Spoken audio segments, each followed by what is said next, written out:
Phil, do you like the way you look? You good? I'm kind of high. You want to put it down a little bit? Let me see. I know, all the degrees back there. I think you're the only one buffering, Mom. Yeah, I'm gonna leave like that. As long as they can see me and they can hear me. As long as I see your beautiful face, I'm good. Okay. Well, that works. So, hi everybody. Welcome to Transformation Tuesday.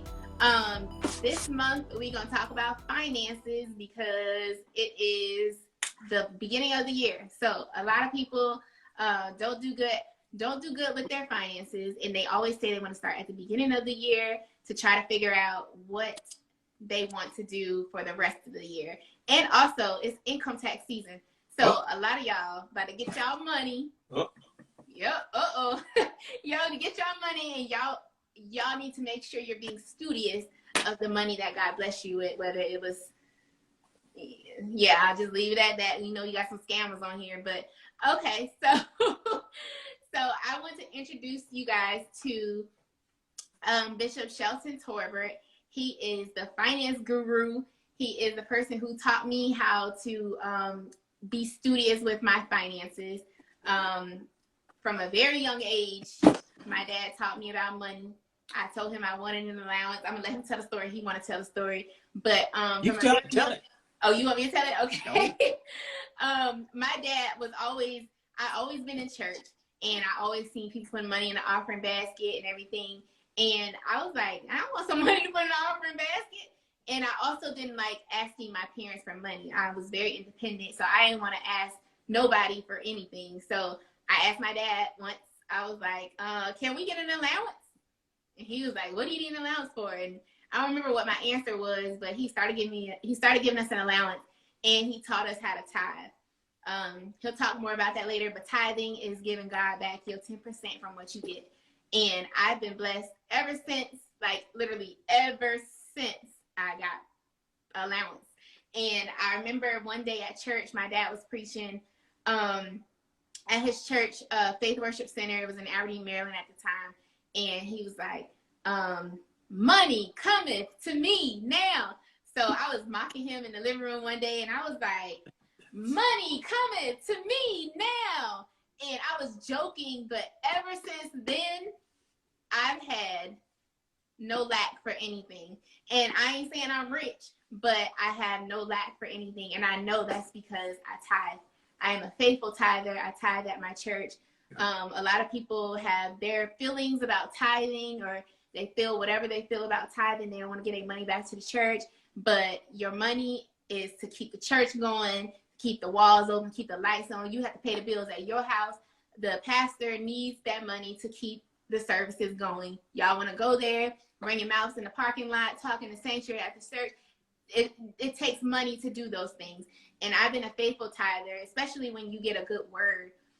You want to sow into a good word. And I've been a faithful tither my whole life. And that is why I am blessed. Nothing I have is because of my own might, my own power. It is because I am a tither, and I tell everybody, you may think you don't have enough money to tithe right now, but if you give it first, all your money just end up stretching, because many times my bills outweighed my money. And my dad knows this to be fact, because I was like, my money is looking funny. But God always makes a way, and he always provides. Hey, Liz. And I'm excited to introduce you guys to the person who got me on my money journey. He's amazing. And he is the CEO and owner of Agape Consulting, a consulting firm. If y'all need some advice on anything you got going on, any financial, spiritual, all those things, I'll let him talk about that. But Bishop Shelton Torbert, aka my father, the best dad in the world. And yeah, so go ahead, Dad. I ain't gonna take up all your time. I'll let you talk. Oh, also, he has this cute little spreadsheet. I mean, not spreadsheet, PDF. And he has a cute PDF, yes, that he sent to me. If you want that, just DM me and I will email it to you, and you can share it. If you want to hire him to teach your Bible study or to teach your Zoom or to teach your women's group or the bikers club, whatever you want to do, he is available. So go ahead, Daddy. Shay, is there any kind of way they could get a copy of this now? I don't know. If not, we're just going to move forward. I can screenshot it and put it on my page. You want me to post it on my page? Yeah, screenshot it and put it on your page. It's copyright. You want me to put your information out there? Yeah, it doesn't matter. Okay. I'll put it out there for everyone to see. Yeah, put it out there. Oh, good evening, everyone. Once again, my name is Shelton Torbert. I'm Shay's father. She gave me a kind introduction, and I appreciate that.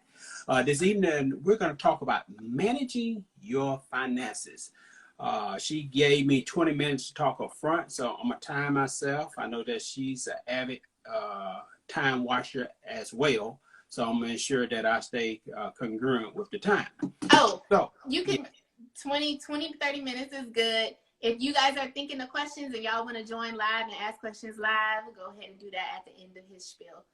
Just request to join. Sorry, Dad. Go ahead. Okay. And Shay, make sure you watch those questions because I may not can't see them and talk at the same time. You know, your mother only tells me I can do only one thing at a time. I got you. So I appreciate all of you on the line this afternoon. So that tells me that you're serious about your finances. But before I start, if you could put in a chat box, either 1, 2, or 3. If you are 20 years old to 30 years old, that's a 1. If you 30 years old to 40, that's a 2. If you 40 to 50, put a 3. So once again, if you could put it in the chat box so I can know who I'm talking to. If you 20 to 30, put a 1. If you 30 to 40, put a 2. If you 40 to 50 plus, put a 3. So I can see who I am talking to. So I just want to share a little about myself. I come from a little country town in Alabama. I love Alabama. It's a nice place to be. And we started off with very humble beginnings. What I mean by that, I remember the first couple of houses that we lived in, we didn't have running water in the house. We just had to go down to the well and get water. I know that's far-fetched for a lot of people, but that's what we had to do.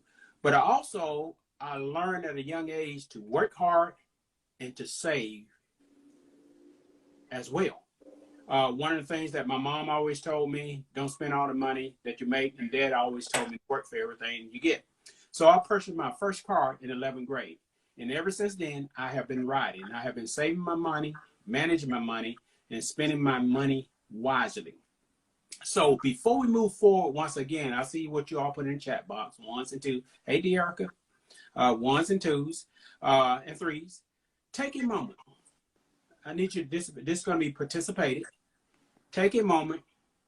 If you could think where you would like to be financially 1 year from now, which is near term, or short term is 2 to 5 years. Just take a moment.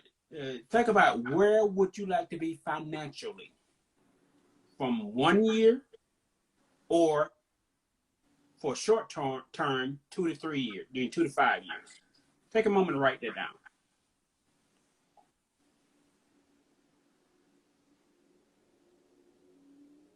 I see you, Sis Liz. Hello.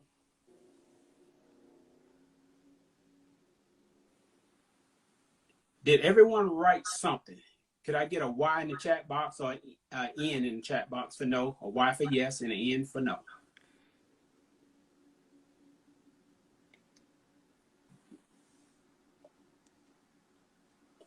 Is anyone putting anything in the chat box? Mm-hmm. They probably still writing. Oh, they're still writing. Okay, still writing. I give you 1 more minute. There you go. You got 1 Y. Oh, I see my daughter. Okay. See my sister Liz. Tell Takia we say hello. See Dearica. Tell Therese I said what's up. See Lavish Prime. Okay. So now let's take that one step further. A lot of time, many of you probably have heard SMART objectives. When I write an evaluation for one of my employees, I have to ensure that I have the acronym SMART objective integrated within what I'm asking of that employee. SMART objective. SMART is an acronym for specific, measurable, achievable, realistic, and timely. I'm going to say that one more time. Some of you may know this. Specific, measurable, achievable, realistic, and timely. So this is what I want you to do. Based on what you wrote, either for 1 year from now or 2 to 5 years from now, where you would like to be financially. So say if a person said, I want to pay my house off. So that is a specific, that's for S. So that's something very specific. I want to pay my house off. And measurable, so how do I want to pay my house off? Measurable is saying how am I going to find the progress, or how am I making progress based on what I said. So for measurable, say if I said I want to pay my house off. So I want to pay an extra, so house is $150,000. For this example, I use 60 months. So say if I want to pay my house off in 60 months, which is 5 years. And so if I pay $2,500, say my principal is $1,000. And so extra, I want to pay extra on the principal is $1,500. So that's $2,500. So if I pay $2,500 for the next 60 months, that should give me, equates to $150,000. So measurable will be $2,500. Then I had to ask myself, is it achievable for me to pay my note, which is $100,000, and an extra extra $1,500 to, is that achievable? Achievable is saying that's something that I could do. If you say yes, then we could proceed. But if you said no, you may not. It's possible that you cannot pay it all within 60 months. You may go to 72 months or 80 months. Then realistic. How realistic is that? Your goal should be according to your values, according to what your vision is. So realistic. Is it realistic? Then if you say yes with that, then timely is the last thing you want to do. Timely. You want to assign a date to it. Even in coaching, we always ask people, when are you going to do what you say you're going to do? And how would I know as a coach that you're going to do what you say you're going to do? So timely is, so I said 60 months, 72 months. So if you pick 72 months or even 80 months, so that's timely. Then the thing is, you have to have someone that a accountability partner or a prayer partner, someone that hold you accountable for what you say you're going to do. So let me repeat that again. I know it's a lot of words. I said a lot of things within that 10 minutes. Whatever you wrote that you said you're going to do, either 1 year or 2 to 5 years, you want to use the SMART goals objective, which means specific, measurable, attainable, realistic, and timely. So I said specific. I used the example of paying off a $150,000 house. That's, you want to make it specific as possible. Thank you for writing that in there. And measurable. How are you going to measure that? So what is the money that you're going to sign?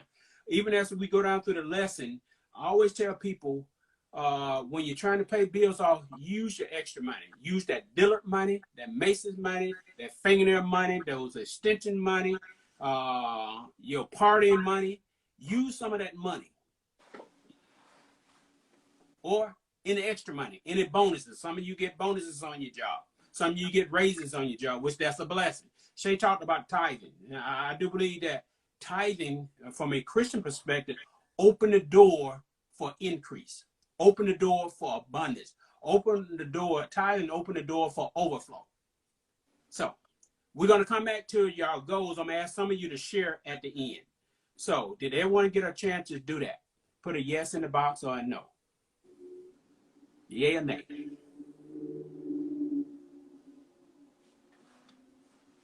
I know it's asking a lot, but you all get the reasoning that I'm trying to ask you all to do this. Because we don't want to say we want to be at a certain place within 1 year, 2 years, or 3 years. We don't put action because one of the scriptures that I love, faith without works is dead. So we want to put action behind what we say we're going to do. Goals with no action, just a dream. I saw that somewhere. I thought that was very, very, very reasonable. So, Shay, did you put the sheet up there? Yes, I posted it to both Instagrams. Okay, so let's talk about your financial journey just for a moment. On the paper, I have understanding the theology of money. Theology means how do you view God? I view God that everything belongs to him. I know some of you may say, well, I really don't agree with those 66 books. I really don't agree with the Bible. That's okay. I mean, hopefully one day, because I had to realize one day that something, it was right. I realized that one day.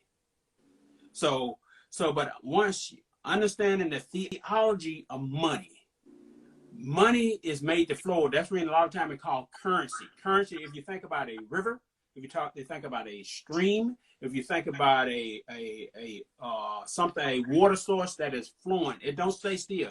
Currency, money is meant to flow. And a lot of time it flows from your hand to the bill collector. We don't want that. We want to be able to have some of that money flowing from your paycheck to your savings to an investment, paying on the principal of your home, or saving for your children's education, or saving for your education, or saving for something big. So on that sheet, I used the crawl, walk, and run phase. That was the methodology that we use for training for the military. Anything that it doesn't matter. It didn't matter if we were training on a complex weapon system or an administrative task. We always used the crawl, walk, and run method. Matter of fact, the Navy SEALs still utilize that method to this day, the crawl, walk, and run method. So if you notice on the sheet, in the crawl phase, I have 3 things: tithing, budget, and insurance. Shay already highlighted tithing. Tithing is, from a Christian perspective, is bringing 10% of your income to the church house or to your place of worship. Say if you make $3,000 every 2 weeks, or $3,000 a month, 10% of that you would bring to the church house. Write your check, text it, however you want to give it to the Lord. And once you put it in the Lord's hands, I know a lot of times people say, well, I'm not going to give my money to that church. I'm not going to give my money to the church so the pastor can buy him a BMW and ride around in. But the reality of it is the pastor don't need your money. Tithing is more about you. But I understand that some people have abused that principle. I'm not saying I've seen that. I have witnessed that with my own eyes. But the reality of it is more people today do not abuse that principle. So that's tithing. Budget. You got to have a budget. Just look at a budget like this. Budget is something simple. You want to be able to track all the money that comes into your household. And you want to be able to see where your money is going. If you cannot track what's coming in, and if you don't know what's going out, you're going to be spinning in a circle. You're going to be going in a circle. So please have a budget. If you don't have a budget, please ask Shay for my contact information, and I can walk you through how to set up a budget. It's very simple. You want to just remember that a budget is you trying to track all your expenditures, and you want to be able to know what's coming in and what's going on. If you're married, you need to know both incomes. A lot of time, what I see a lot of married people do, I'm not trying to get in nobody's business. I'm not trying to get in nobody's home. One spend more than the other. One have more money coming in, one have more money going out. It shouldn't be. You need to know if $100,000 coming in the household, you need to know where that $100,000 is going per year. So that's the crawl method phrase. Let's go to the walk phase. So now we don't went from the crawl and the baby things. These are the things that we should at least do. Oh, insurance. Please have some type of insurance. It is sad. I have witnessed where a lot of people have made that transition from Earth, and they didn't have insurance. We had to set up a GoFundMe account. That's almost saying that someone did not take care of business. You don't want that to be said about you if you happen to pass tomorrow and somebody had to put out a GoFundMe account. But you know why? Because some people are not going to give. Even some of your homeboys, your homegirls, some of your boyfriend, girlfriends, some of your side hustles, some of your sidekicks, they're not going to give nothing into that. They're not going to give nothing into that GoFundMe account because they're going to say, well, she should have had this or he should have had that. But you don't want to put that embarrassment on your family. So make sure you have some type of insurance. Then especially if you have children, if you have a spouse, you want to be able to leave them more than just leaving them debt. A lot of times the insurance policy will give you a tax-free income for people to pay off their debt. And also some people call it their legacy. A lot of people pass and leave $100,000, $200,000, $300,000 to their kids and stuff. And some of them go spend it time they get it. But a lot of people invest it and use it as a legacy. So that's insurance. So the walk phase. Let's go to the walk. We talked about crawl phase. Let's go to the walk phase. Walk phase is have an emergency fund. At least $1,000. Emergency fund, say if you have a car tire blow out or your radiator go out in your car, that will keep you from charging things on your credit card. We want to try to get rid of credit card debt. Someone said get rid of credit card debt. And also if you have tuition fee, not tuition, what they call that, student loans.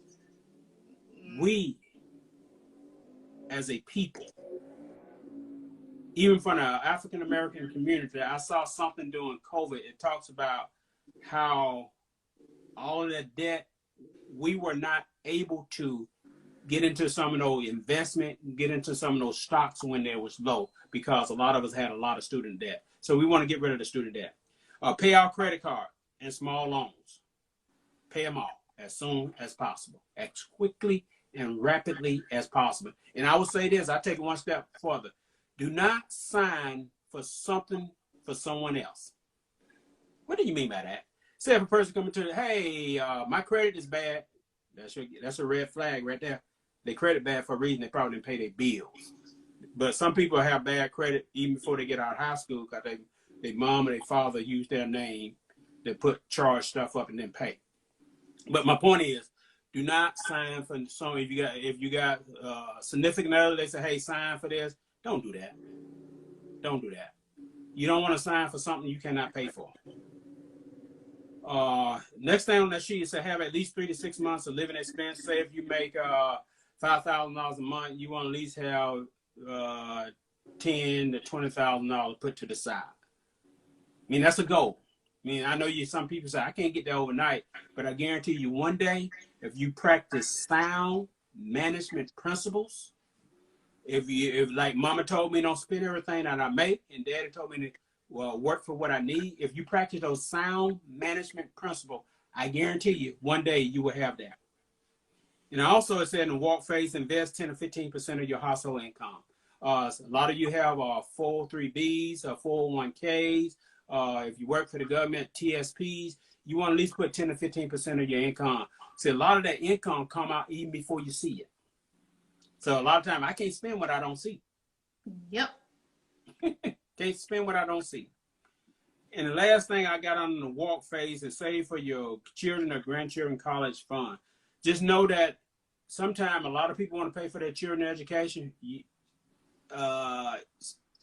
It's possible that you may not be able to. You may want to put something aside for them, and hey, if you can get them a laptop when they graduate from high school, that's better than nothing. If you cannot pay for the whole tuition. But don't feel, a lot of people feel bad that say, I can't pay for my children's tuition. You know what? I joined the military at 18, and they gave me the college man. I know a lot of people joined the military. I know a lot of people got a lot of good scholarships. Shay had a lot of good scholarship coming out of school. I think she was going to go with the one of them colleges. She would have been 100% tuition in the top of the barracks, but she was down in the, I said she would have been on the rough side of town. Them dorms look like the projects. Yeah, she had to really fend for herself. She wanted to be ghetto. She wanted to be hood. She would have had to really fight down there. And the last thing is the run phase. Run phase is pay off your home early. If you have a house, I know some of you I always tell my kids that they have the ability. Actually, I tell my children, my spiritual children, and my God babies, they have the ability to make more. I know my kids have the ability to make more than their mother ever made, and that's a fact. You all in a land of plenty, take advantage of the opportunities. Don't settle where you are, because a lot of times people want you to settle. They say, well, you better be glad that you're a GS such and such, or you make 50,000, 60,000. No, don't tell me I better be glad. I'm worth more than that. Period. You have to know your worth. That's all I'm trying to say. You build wealth. Building wealth, you want to be able to leave legacy. You want to leave a legacy behind. What do I mean by that? You want to save something for your children and your grandchildren and their children. You want to be able to put something back. You want to be able to leave a legacy. Each generation should do better than the other generation. Why? Because they did not start where you started. Like my mom and dad, they had to walk to school. The bus pulled right out in front of my house. And Shade them, they drove to school. Barely. Yeah, that's true. She'll tell you that story. Because I can only afford that she could drive, 2 or 3 times a week, Shade, with gas? Yes. Yep. That's when gas was $4. Yeah, it's $4 now. Put some gas in my truck this afternoon. Oh, Lord. So, I talked about the crawl phase. I talked about the walk phase. And I talked about the run phase. Those are practical things that you can do. I'm going to stop right there and open it up for some questions or comments. If you guys want to request to join so that you can be on video, go ahead. If you got a question, go ahead. Or you can write the questions in the chat box if you want to.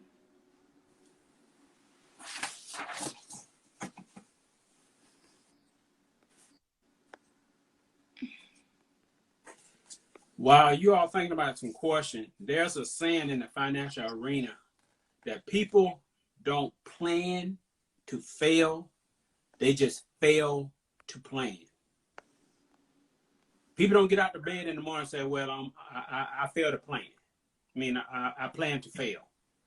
They just fail to plan.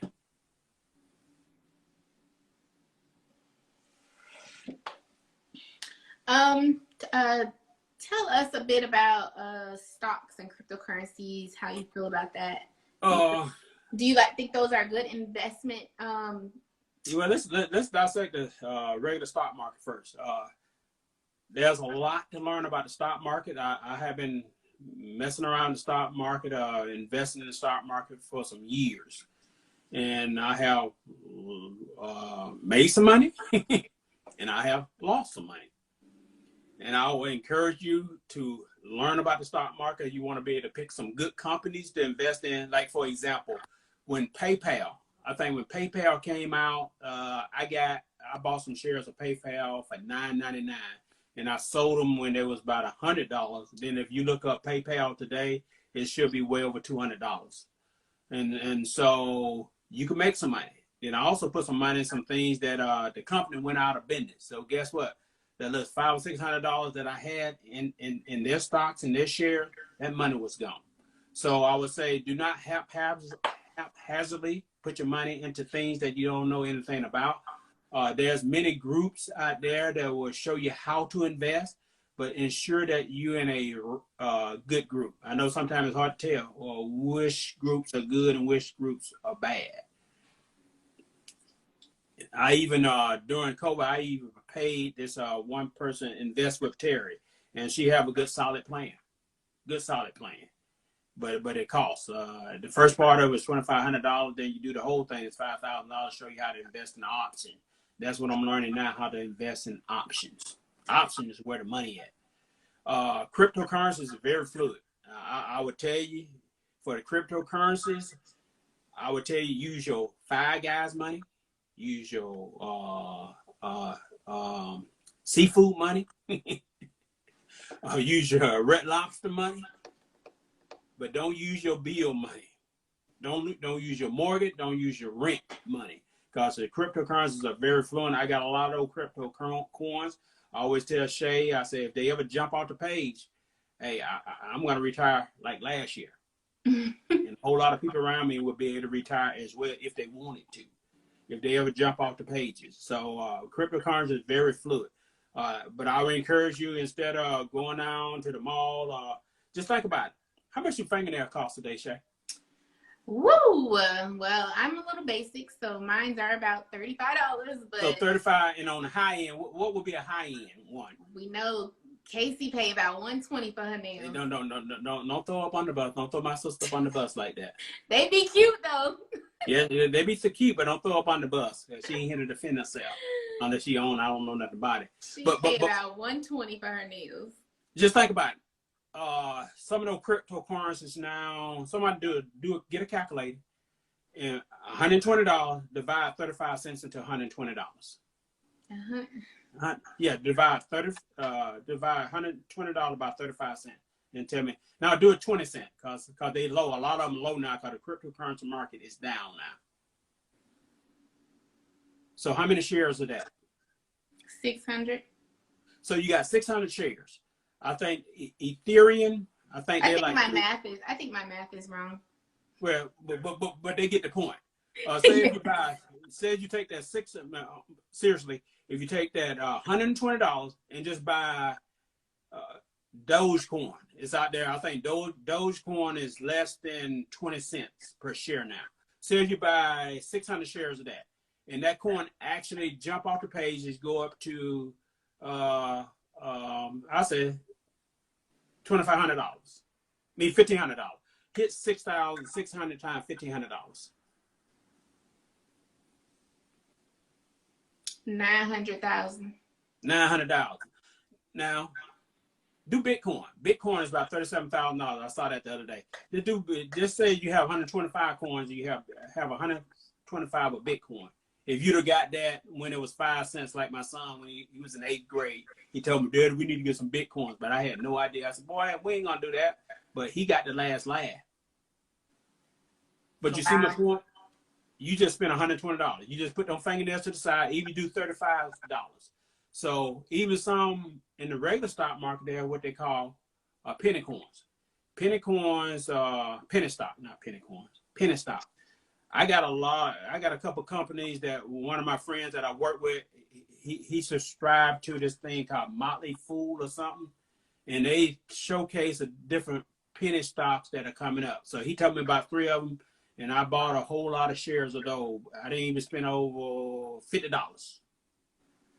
And so imagine if I got, once again, over 600 shares, and them penny stock goes up like Apple is now what? Apple is about $200 now. Not even Apple. Just think about I wish I could have my ticker symbol. PayPal. Like Amazon. Amazon. It's Amazon over $2,000. Mm-hmm. And so it's something. Amazon once one of them penny shares or one of them penny stocks. Yeah. And so my point is, those are good investment, but use your money wisely. Do some research. Ask somebody. There's always someone around you that does investing. Just remember this principle. Use your play money. You invest your play money. Your play money, what you party with, what you go out with, what you eat with, what you travel with, that could be your play money. You do that. You try to invest that. But with your retirement money, if you really don't know, if you didn't go to school for investing, if you didn't go to one of these big Ivy League schools for investing, or one of these management schools for like Kellogg Management Institute for investing, you want to leave your retirement money for the professionals. See, if I go to Five Guys once a month, so if I lose my Five Guys money, guess what?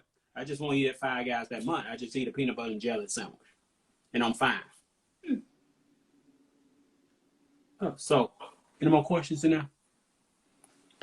Nope. Dearica said she loved it. She's creating a budget as we speak. Okay. And Liz said this is good information. Speaking of budget, do you think that, what do you feel about all the budget things that come out at the beginning of the year where they say, save $1 this week, save $2 next week, save $3 next week. Is that really beneficial for saving? Or sometimes, in my opinion, I think that it's just moving my money around and I'm not really saving because I'm not cutting back on anything. That's what that's an excellent explanation, because I know one of the friends that matter of fact, you know well, I'm not going to call her name, but she sent me this Excel spreadsheet, saving $10,000 in 3 months. Mm-hmm. It's exactly what you're saying. You put $1 in this week, then that dollar equal $2, then just keep on multiplying. But you have to be realistic. Do you have $10,000 to even try? See, a lot of people have a whole lot of money, but their money is like you put water in your hand, then it just seeps through your fingers. Yeah. So all that trying to help you to control your money, because a lot of people make a whole lot of money, but they look at the end of the month, they ask where my money go. Then when they look at the credit card, not the credit card statement, they look at what that statement, the bank statement. They notice they ate out 3 times. So think about this. If I get a cup of Starbucks coffee in the morning, what's that, about $6? Now I get one of the little Danishes. That's about $2 or $3. So before you know it, I don't spend like $8 or $10. That's for breakfast. Then for lunch, I spend what, $15? And that adds up if you do that every day. Yeah. And so money like that, if you try to capture that money, get a hold of your money because it's running through your hands, it's running out the door. If you try to capture your money like that, then I think what you said, Shay, that principle will work. Because you know that you got that money coming in, but you also know that your money is going out. Right. And then one more thing about people who get promotions or get a job that's paying more. That's good. Say, like, we don't spend all what we make. I always tell me and my wife we always sharing, it would be foolish for us to spend all we make. Say if I had a job for $50,000, I have learned to live off that $50,000. I'm living in a pretty safe neighborhood, and I got a car at least with 3 wheels on it that'll get me back and forth to my job. And if I need to go to New York, if I need to go to Baltimore, if I need to go to North Carolina, I have a credit card, I can go to the airport and rent me a car. So the car that I have get me back and forth. So now, because I upgrade my skills, and I got a little, and then I got some little knowledge or experience behind me, and I get an $80,000 job. Don't max out your lifestyle. Don't go from $50,000. You making it well on $50,000. Now you're going to go to $80,000. You want to max out. You want to put a lot of that money back. You want to budget that money, because a lot of people are still living off incomes that they had 10 or 15 years ago, but they don't have been promoted a lot. They have gotten several raises. So you want to put a lot of that money back from your promotion. Yep. Like somebody said, if you don't tell your money where to go, because they got all these different budgeting apps out there. One budget app, I think it allows you to budget all the way down to 0. So you tell every penny where to go, every dollar where to go. And a lot of people, it works well, because a lot of people are like that. Right. I know a lot of times when you get promoted, it seems like your bills get more, everything gets more expensive. That's it. That's it. For like some people got promoted, went out and bought them a Dodge Ram 1500 red truck riding around. Mm-hmm. Could they say that $1,000 money, dollars of money, put it to something else? Yeah, probably. But that person also know if he died tomorrow, at least he could, when he get to heaven, he could say, that God, I drove around my Dodge 1500 pickup truck. That's what I wanted. That's true. The cost of living. Lavish My Prime, she says, I love when Bishop mentioned knowing how much money is coming into your house.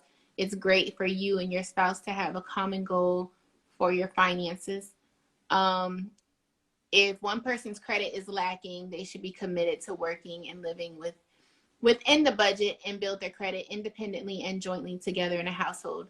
That is how you build wealth, and that should be a common goal.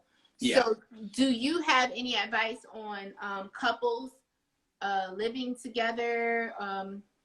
How, What do you mean by couple living together? What do you mean? Cohabitating. Some people aren't married, so Okay. relationships. I guess I would go for the married. I mean, I address both of the issues. I can do it from the marriage side and from the cohabitating. Yes.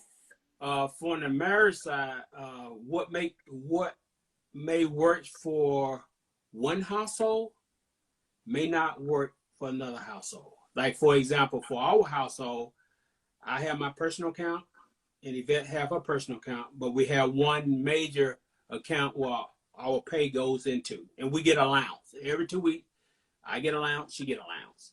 And so we know what's coming in. But for other folks, some other married couple, I know that he take his check, he pays a certain amount of bill, she take her check, and she pay a certain amount of bill. But the thing, you have to ensure that there's equality there. There's because sometimes one person could be paying a whole lot, and the other person is spending a whole lot of money in the street, and you don't want that to happen. It goes back to, you want to ensure you know where every dollar is going, and you want to have common goals. Then let me even back up before doing. Say if a person is dating and they're thinking about getting married, doing marriage counseling, you need to talk about money. You need to know what that person have, what kind of debt that person have, because some people can't even put a bicycle on credit. They got bad credit. They haven't paid people, and they don't intend to pay. And you marry that person, guess what? You're fortunate that you don't marry. The bank could come in. The bank legally could come and get your money. And so you want to make sure that person, you know what that person have for debt. If that person don't want to reveal that to you, I would not go into a relationship with that person. So you say to yourself a faith. You trying to establish a legacy, but the reality of it is you're tied up with somebody that don't want to pay bills. And I know a lot of folks. I got some kin folks like that. They don't want to pay nobody, but they want to ask you for $1, but they don't want to pay anybody. Yeah, cohabitation. That's kind of tricky. Because what's holding that person in the house? I know a lot of times people buy get a mortgage with a person, but what if that person found another boo next month? Who's gonna pay the mortgage? Now that person left you with a $1,500 note. They over there living with the other boo or other booette down the street. Who's gonna pay? So I would say use some wisdom when you're cohabitating with folks, because I know a lot of people. I have heard. I know some people even have gotten leases with people. Sign a lease for 12 months. And then they didn't make it through that 12-month lease with that person. And one person just packed their bags and left.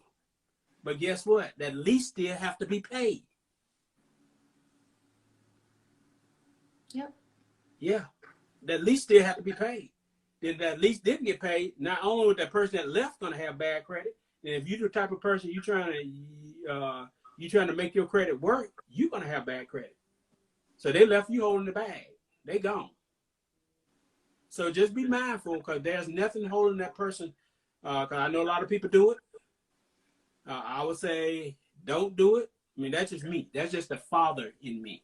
I would say one of my children coming to me and say, I want to cohabitate. I would say no, but I understand that they're grown. Yeah. Okay. Lavish Mile Prime said her credit was lacking when she got married, but by God's grace, she's at the pinnacle of credit score excellence. Do you have any anything? And she also said anything that you do jointly, make sure you can afford it independently. Do you have any advice for couples? If one person has bad credit and they get married, how does that affect the person with a good credit score? Like, how can they get through that, or be able to? What are ways to improve their credit score? You have to really. There's a lot in there. Let me unpack that a little bit. It was a lot. Sorry. You said a lot. If someone come to me and say, I'm gonna marry this person and they got bad credit, I'll say let that person fix his or her credit first, and then, because you don't know if that person gonna continue on that same trajectory, because they got bad credit for a reason. Said the person don't pay the bills. or some people don't even want to work. And so, but people still get tied up with folks like that. And so I would say think about it, but sometimes people be in love. But I'm gonna tell you what the elders used to say. I know my wife gonna get me for this, but she said some people is burning in the pants. They pants on fire. So they say I gotta get married. Okay, but when that water cool you off, when you got bad debt and credit because of that person gone with the bucket down the street, then you're gonna be looking awfully sad. But my point is, getting back to your question, I would try to have that person work it out before we get married. Then if you got to get married to that person, you better seek legal advice, because if they hold a whole lot, I say a lot of times people are not going to tell you, pull their credit. That's good. I thank you for bringing it up. Pull their credit report. It'll tell you all the repos on there. It'll tell you, I think some of them, you put if they got negligent child support on there, Ooh. All of that was on there. Because if you hook up with that person and you got $20,000 over and say, guess what? Your $20,000 could be going towards their bills. Just that quick. All the money you don't work your hard life saving, and now somebody else got your money. And then they want more. Then they garnishing your check. Cause they could garnish your check too. And garnishment means that that you may be bringing home $1,500 every 2 weeks. Now because somebody taking some of your money, you're only bringing $500 home every 2 weeks. So your lifestyle automatically impacted. Like Tina Turner used to sing that song, "What Love Got to Do?" Nothing with my money. No $120 nails. Mm-hmm. I would like to caveat that on building credit. I have a credit card with the rewards program, and I pay my credit card off every month, but I use the credit card for everything and pay it off monthly. Not everything extra, but everything you need. So I need gas. I have to get that anyway. So I put that on my credit card. Then you pay that back off at the end of the month, and that's how I'm able to build my credit. And it's an airline credit card. So every dollar I spend, I get points. So that's why I be everywhere.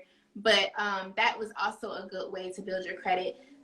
Some of y'all, but you got to be disciplined in that, though. Yes. You discipline that. If you ain't disciplined, I wouldn't try that. Yes, that's why I say you have to pay it off monthly. Yeah. But you're using it for things you have to pay for anyway. So if you have the cash for it, put it on your card and pay it off. Right. And that's a good idea, because I know one of the sisters that we go to church with, this is my first time hearing it about 2 years ago. She said she paid up mortgage and everything on her American Express card. And she used and she paid off at the end of the month. And she used all those rewards point before she got married again. She had 2 sons. That's what they used for their vacation. Yep, like they went on free vacation. Yep. They got on the plane and went wherever they want to do, because they had all those points saved up. And so I said, wow, I never thought of that. But she had a good system going. That's how I travel. And that's what Keo just said. It's the free flights for me. That's how I travel. Go ahead, Keo. Hey, Keo. Yeah.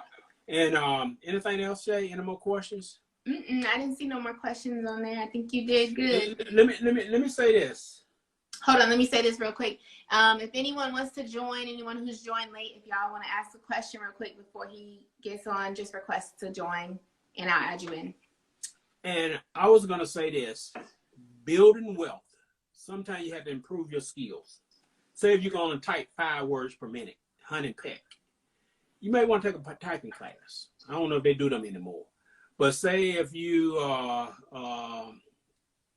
entry-level accountant and you want to increase your skill, you may have to pay to go back to school or to take a course to be able to increase your skill set. In turn, hopefully, by you increasing your skill set, that you're able to make more money in return for that. So, other words, sometimes you have to invest in yourself. I think that was on my paper. You have to invest in yourself. Yeah, it is.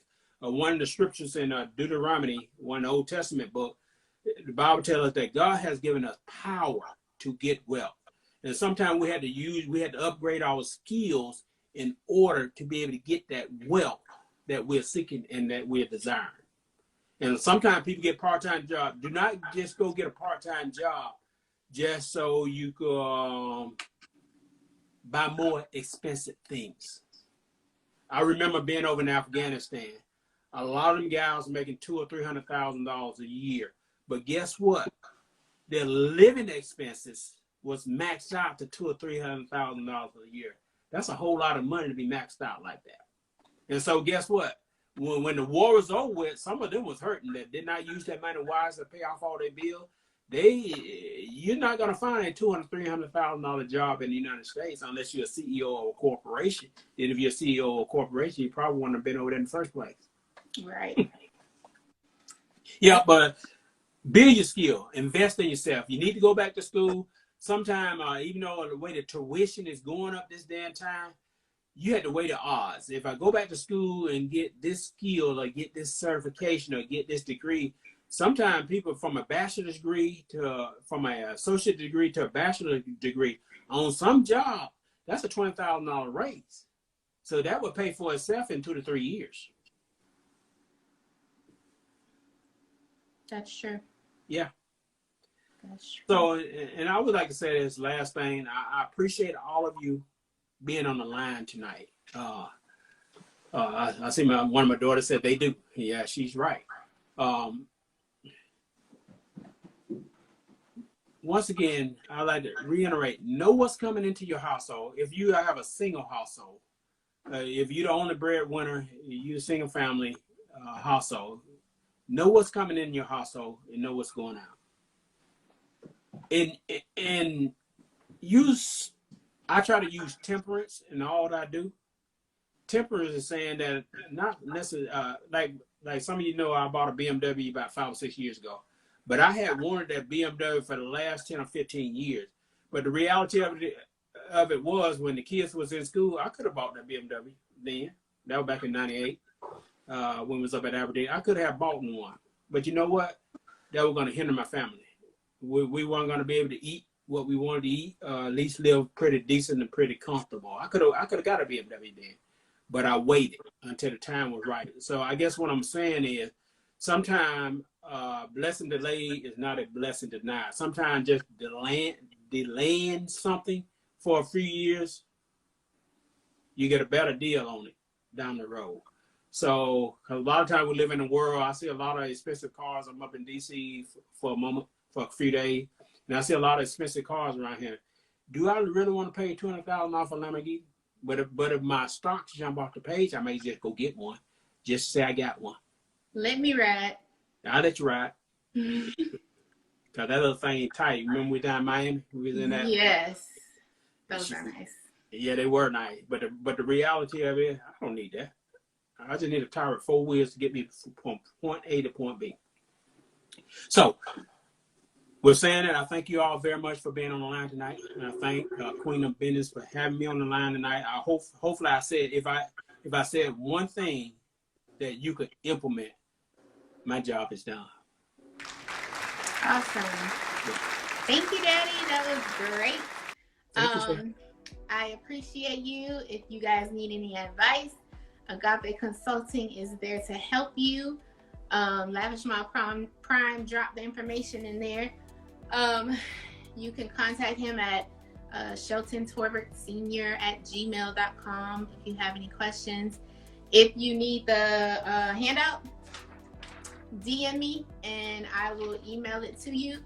Yeah. It has some good nuggets on it, and I will see you guys next month on Transformation Tuesday. Next month we will be second Tuesday of every month. We will be talking about mental illness. This is the book by Dr. Look at that, by Miss Kim Johnson. She wrote this book called It Happened Now What, about her journey through life, dealing with prostitution, abuse, mental health, all those things. So she's gonna be on here next month. It was at March 2nd Tuesday, and join us for next week. Yes. Thank you, Dearica. Thank you, Kiana. Thank you all. Here. Thank you, Kiana. I will see you guys later. Thank you so much. Thanks, Dad. You're welcome. You're awesome. don't think nobody requested She join. said, carry the godchildren with you. Yeah, she said, and carry them godchildren with you. They with us. They go where we go. They eat, we eat.